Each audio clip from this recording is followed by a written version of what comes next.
एक व्यक्ति जो शादीशुदा है एक शाम वह अपने घर से निकलता है ऐसे ही घूमने टहलने के लिए, लेकिन उसके बाद वह कभी भी वापस नहीं लौटता। इस बात को देखकर घर वाले और उसकी पत्नी काफ़ी ज़्यादा परेशान होते हैं और जब पुलिस कंप्लेंट कराई जाती है तो उसके बाद भी उसका कई दिनों तक अता पता नहीं होता। लेकिन जब वह व्यक्ति वहां पर मिलता है तो एक नदी के किनारे उसकी बॉडी मिलती है और साथ में एक अजीब सी बात और देखने को मिलती है। दरअसल उस व्यक्ति का प्राइवेट पार्ट किसी ने अलग कर रखा था। अब ये बात एकदम से गाँव में चारों तरफ फैल जाती है और लोग इस बात पर पूरी तरह से बवाल खड़ा कर देते हैं कि इसके साथ ऐसा किसने किया, इसका तो अभी अभी 1 महीने पहले बच्चा हुआ है और पुलिस वालों पर इस बात का दबाव पड़ता है। अब यहाँ पर जो पुलिस वाले होते हैं इस केस की तहकीकात करने लगते हैं और तहकीकात के दौरान एक ऐसा राज खुलकर सामने आता है जिसे सुनने के बाद गाँव वालों के भी पैर तले से जमीन खिसक जाती है। क्या हुआ था ऐसा जो उस व्यक्ति के साथ ये सब कुछ हो गया था, पूरी सच्चाई के बारे में जानने के लिए वीडियो को अंत तक जरूर देखें। नमस्कार दोस्तों, मेरा नाम है जीतू और आप लोग देख रहे हो जीतू दिस चैनल। वीडियो को ज़्यादा से ज़्यादा शेयर करें और चैनल को सब्सक्राइब करना ना भूलें ताकि मेरा हौसला बढ़ता रहे। झारखंड के रांची जिले के अंदर एक सोना हाथू थाना पड़ता है और उसी थाने के अंतर्गत एक गांव होता है जिस गांव के अंदर एक व्यक्ति रहा करता है जिसका नाम होता है हरी। हरी जो होता है वह ज्यादा पढ़ाई लिखाई नहीं करता है, उसके बाद अपनी खेती बाड़ी को संभाल लेता है। घर में माता पिता हैं, भरा पूरा परिवार है और हरू अपनी जिंदगी को आराम से जी रहा है। यहीं पर इसी गांव के अंदर हरी के घर से महज 200 मीटर दूर एक मंजू नाम की महिला रहा करती है। 2022 में हरी जो होता है वह मंजू के पास उसकी मदद के लिए जाने लगता है। दरअसल यहाँ पर जो मंजू का पति है वो बाहर रहकर पैसे कमाया करता है और मंजू को 2 बच्चे हैं। अब जो मंजू होती है जब वह हरी की मदद लेने लगती है काम को करवाने में तो उसी समय उन दोनों के बीच में अवैध प्रेम प्रसंग जन्म ले लेते हैं और यहाँ पर वो दोनों एक दूसरे के साथ अवैध प्रेम प्रसंग रखने लगते हैं। धीरे धीरे समय बीतता है और आप लोगों ने सुना ही होगा, वो कहते हैं ना कि ऐसी बातें छुपाई नहीं छुपती हैं। जब हरी जो बार बार है मंजू के घर पर जाता है तो उसी दौरान गांव वालों कुछ लोगों को इस बात का शक हो जाता है कि कहीं इन दोनों के बीच में कुछ ऐसा वैसा तो नहीं चल रहा। जब ये शक कुछ ज्यादा बढ़ जाता है, लोग आपस में बातें बनाने लगते हैं तो यह बात धीरे धीरे मंजू के पति जो कि बाहर काम किया करता था उस तक भी पहुंच जाती है और जब ये बात वह सुनता है तो उसके बाद वह गहन सोच विचार में पड़ जाता है। कहता है कि ठीक है, मैं देखता हूं, जो होगा बता दूंगा। ऐसा कहकर जो मंजू का पति होता है वह एक दिन अचानक से छुट्टी लेकर अपने घर आ जाता है और उसके बाद अपनी पत्नी को उसी व्यक्ति के साथ जिसके बारे में गांव वाले बता रहे थे आपत्तिजनक स्थिति में देख लेता है। अब जैसे वो ये सब कुछ देखता है तो उसके बाद एकदम से दौड़ता है अपनी पत्नी की तरफ, लेकिन जो हरी होता है वह तो वहां से भाग जाता है। लेकिन उसके बाद वह अपनी पत्नी को बुरी तरह से पिटाई लगाने लगता है। अब जब उसने अपनी आंखों से देख लिया था तो उसके बाद वह इस बात का पूरा हड़कंप सा मचाने लगता है और जब गांव वाले ये देखते हैं कि उसके पति को पता चल गया है तो उसके बाद उसे समझाने लगते हैं। कहता है कि भाई देख, गांव की बात है, इधर उधर फैल जाएगी और ऐसा मत कर। यहाँ पर अगर कोई भी बात है तो पंचायत से सुलझा लेते हैं और वही ठीक रहेगा। जो मंजू का पति होता है उसे भी ये बात ठीक लगती है कि भाई अगर वो कानूनी चक्कर में पड़ गया या कोई ऐसी वैसी बात हो गई गुस्से में तो उसके बाद उसकी जिंदगी बर्बाद हो सकती है और इसी वजह से वह यही कहता है कि ठीक है, पंचायत करते हैं और पंचायत जो फैसला देगी वो मुझे मंजूर है। पंचायत बुलाई जाती है। पंचायत के अंदर हरी को भी बुलाया जाता है, मंजू को भी बुलाया जाता है, मंजू का पति भी होता है, साथ में हरी के माता पिता भी होते हैं। सभी लोगों के सामने ये बात तय की जाती है कि हरी से जो कुछ भी हो गया है उसे तो उल्टा नहीं किया जा सकता, लेकिन आज के बाद जो हरी है वो मंजू के घर नहीं जाएगा, ना ही उसके घर के आसपास इधर उधर घूमेगा। ऐसा कहकर पंचायत फैसला ले लेती है और यह फैसला मंजू के पति को भी मंजूर होता है क्योंकि वह सोच रहा था कि पत्नी की पहली गलती है और इसे माफ कर देते हैं। इसके बाद इधर जो हरी के घर वाले होते हैं वह भी जब यह बात उनके सामने आती है तो वो लोग भी सोचते हैं कि क्यों ना अब बेटे की शादी करा दे, कहीं और उकचुक कोई बात हो गई तो बहुत गलत बात हो जाएगी। ऐसा सोचकर जो हरी के घर वाले होते हैं साल 2023 में हरी की शादी एक विनीता नाम की लड़की से करा देते हैं। अब विनीता से 2023 में शादी हो जाती है हरी की और उसके बाद हरी जो होता है वह अपनी पत्नी के साथ अच्छी तरह से अपने जीवन को व्यतीत करने लगता है। इधर जो मंजू होती है वह भी अपने पति के साथ जीवन व्यतीत करने लगती है और दोनों की बातचीत का सिलसिला बिल्कुल से थम जाता है। ना ही वो दोनों एक दूसरे से बात करते हैं और ना ही एक दूसरे से अब कोई मतलब रखा करते हैं। धीरे धीरे समय बीतता है और समय के साथ साथ 2023 से 2024 आता है और 2024 से 2025 आता है। जब 25 भी कंप्लीट हो जाता है तो 2026 की जनवरी होती है। 3 जनवरी 2026 को जो हरि होता है उसको एक बेटा होता है और बेटे होने के बाद वह बड़ा ही खुश होता है।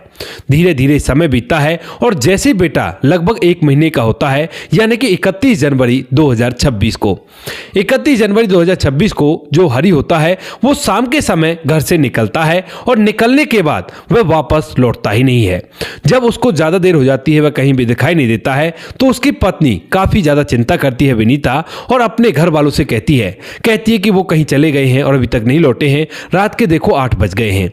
अब इस बात को सुनकर जो घर वाले होते हैं वो कहने लगते हैं कि किसी काम से चला गया होगा, परेशान मत हो। लेकिन तभी जो विनीता है वो कहती है कि नहीं, काम से कहां चले गए होंगे, इतने साल हो गए हमारी शादी को, आज तक कभी भी किसी काम से गए हैं तो मुझे बताकर ही गए हैं, ऐसे काम से वो नहीं जाया करते।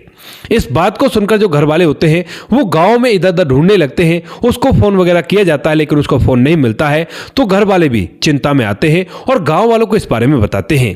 पूरे गांव वाले मिलकर उसे ढूंढने लगते हैं और धीरे धीरे पूरी रात कंप्लीट हो जाती है और दूसरे दिन की सुबह हो जाती है। 31 जनवरी से 1 फरवरी हो गया था, 1 से 2 हो जाता है और 2 से 3 फरवरी हो जाता है। लेकिन इतने दिनों में भी हरि का कोई भी अता पता नहीं होता है और इसी वजह से जो गांव वाले होते हैं वो हरि के पिता से कहने लगते हैं कि भाई ऐसा करो, आप ना पुलिस कंप्लेंट कर दो, कहीं ऐसी वैसी कोई बात हो गई हो तो बाद में कोई दिक्कत नहीं आएगी। इस बात को सुनकर जो हरि का पिता होता है वह भी गांव वाले की रजामंदी से पुलिस कंप्लेंट कर देता है सोनाहातू थाना में। सोनाहातू थाना में जब पुलिस कंप्लेंट लिख दी गई थी तो उसके बाद पुलिस वाले जो होते हैं वह अपनी कार्य प्रणाली को आगे बढ़ाने लगते हैं और तभी जैसे ही 3 फरवरी से 7 फरवरी तक का समय व्यतीत होता है तो 7 फरवरी को गांव के कुछ लोग एक नदी के किनारे बकरियां चराने के लिए जा रहे थे और वहीं पर बकरियां एकदम से कुछ झाड़ियों में पहुंच जाती हैं। अब जैसे वो लोग उन बकरियों को वापस लाने के लिए झाड़ियों की तरफ जाते हैं तो वहां पर उन्हें एक बॉडी मिलती है जो कि बहुत बुरी कंडीशन में थी, यानी कि मक्खियां भिनक रही थी और बुरी हालत दुर्गंध वहां से आ रही थी। इस बात को देखकर वो लोग पूरी तरह से घबरा जाते हैं और घबराने के बाद जैसे पुलिस को फोन किया जाता है तो पुलिस वाले भी भागे दौड़े यहां पर आते हैं। जैसे पुलिस वाले यहां पर आते हैं उस बॉडी को देखते हैं और जब उसके नए नक्श को देखा जाता है, यानी कि उसके बॉडी के स्ट्रक्चर को देखा जाता है, तो पुलिस वाले समझ जाते हैं कि शायद कहीं ये हरि तो नहीं। इसी वजह से पुलिस वाले जो होते हैं वो सबसे पहले हरि के घर वालों को इन्फॉर्म करके उन्हें यहां पर बुलाते हैं और जैसे ही हरि की पत्नी विनीता यहां पर आती है और उस बॉडी को देखती है तो एकदम से फूट फूट कर रोने लगती है।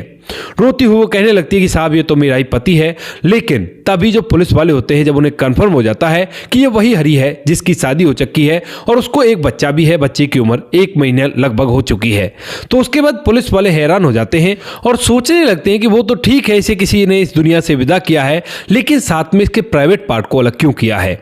इस बात को देखकर पुलिस वाले हैरान होते हैं और उनके दिमाग में गहरे विचार विमर्श इस चीज के लिए चल रहे थे।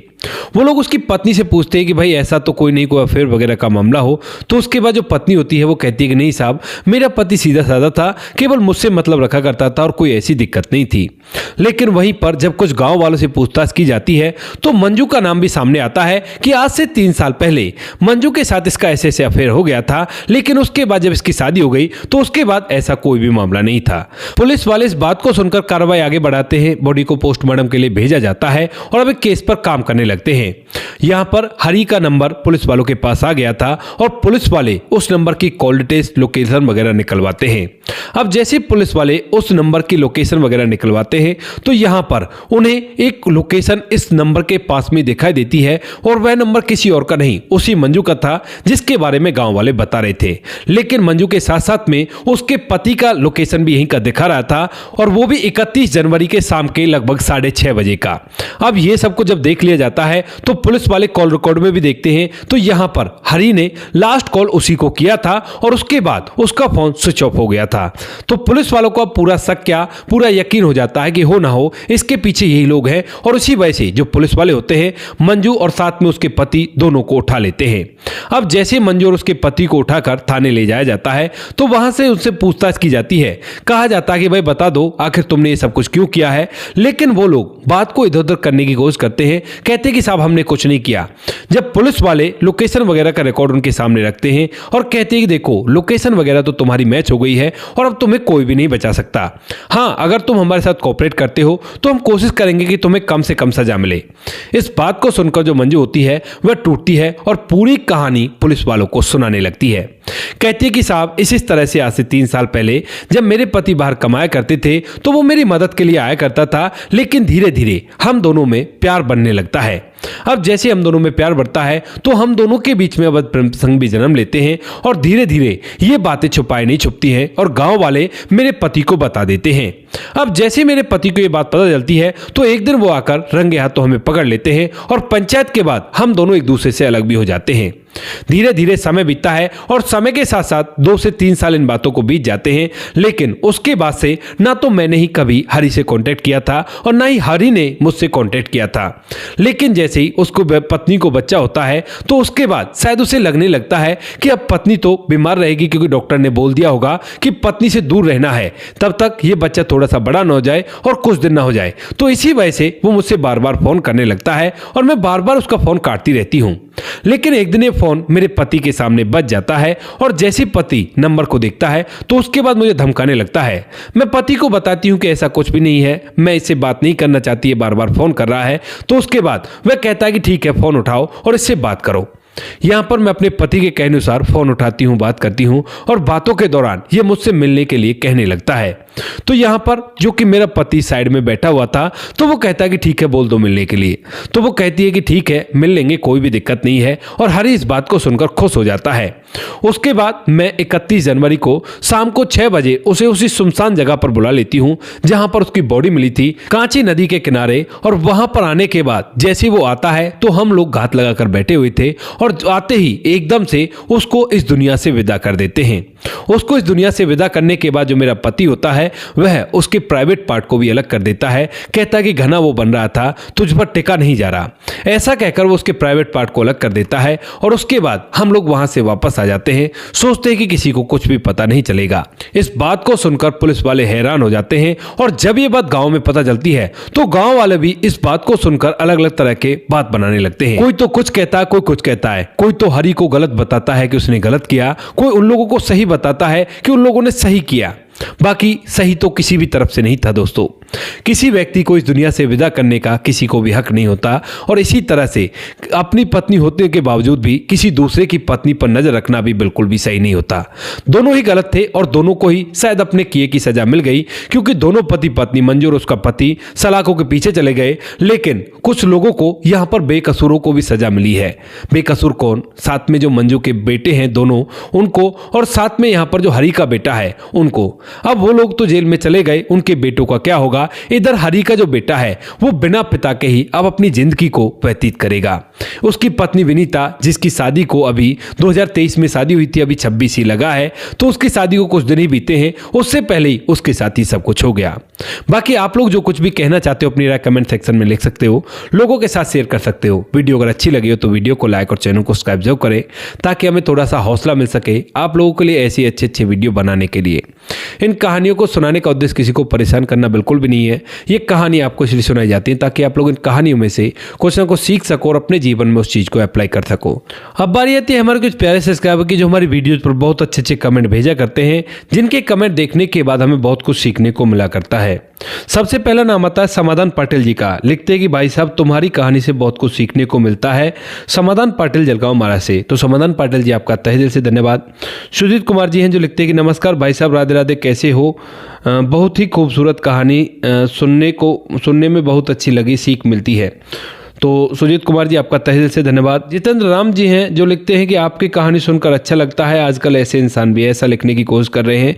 तो जितेंद्र राम जी आपका तहे दिल से धन्यवाद। उससे आगे मुनमुन श्रीवास्तव जी लिखते हैं कि आपकी कहानी बहुत सुंदर है, इसमें बहुत कुछ सीखने को मिलता है। अभिनव ने लड़की के साथ बहुत ही अच्छा काम किया। जय हिंद जय भारत, जिला गोपालगंज, बिहार 28 वार्ड नंबर 23 से। तो मुनमुन श्रीवास्तव जी आपका तहे दिल से धन्यवाद। आगे धर्मेश के पटेल जी हैं जो लिखते हैं very nice story my dear friend and very well, thank you Dharmesh Kumar ji. उससे आगे राम गोसाई जी लिखते हैं शानदार। तो राम गोसाई जी आपका भी तहे दिल से धन्यवाद। स्वपंडे जी कमेंट करते हैं तो सपंडे जी आपका भी तहे दिल से धन्यवाद। समर एस जी भी लिखते हैं कि नाइस, तो समर एस जी आपका भी तहे दिल से धन्यवाद। बॉबी देवी जी है जो लाइक का सिंबल भेजती है, तो बॉबी देवी जी आपका भी तहे दिल से धन्यवाद। राज बहादुर कुमार जी लिखते हैं कि नाइस, तो राज बहादुर जी आपका भी तहे दिल से धन्यवाद। रघुवीर सिंह नेगी जी लिखते हैं नमस्ते, तो रघुवीर सिंह जी आपका भी तहे दिल से धन्यवाद। उससे आगे हमारे साथ है पृथ्वी सिंह। बहुत बहुत धन्यवाद। बहुत अच्छा कहानी है, इंसान में भी इंसानियत होती है तो सब कुछ अच्छा ही होता है। जी बिल्कुल पृथ्वी सिंह जी। उससे आगे रघुवीर सिंह का दोबारा से है, सिद्दीक खान जी का दोबारा से है, रघुवीर सिंह जी का है, सिद्दीक खान जी है। गुरमीत दहिया जी लिखते हैं नाइस, तो गुरमीत दहिया जी आपका भी तहे दिल से धन्यवाद। सुदर्शन शर्मा जी लिखते हैं बहुत अच्छी कहानी, सुदर्शन शर्मा जी आपका भी तहे दिल से धन्यवाद। उससे आगे अजय कुमार जी सक्सेना हैं जो लिखते हैं अति सुंदर, तो अजय कुमार जी आपका भी तहे दिल से धन्यवाद। बाकी जो लोग रह गए हैं वो लोग बुरा ना माने, आने वाली किसी वीडियो में आप लोगों के नाम भी आ जाएंगे। आप लोग इसी तरह से हमें सपोर्ट करते रहिए और हम आपके लिए ऐसी अच्छी वीडियो लाते रहेंगे। मिलते हैं किसी नेक्स्ट वीडियो नए टॉपिक के साथ, तब तक के लिए जय हिंद, जय भारत, जय हिंदुस्तान।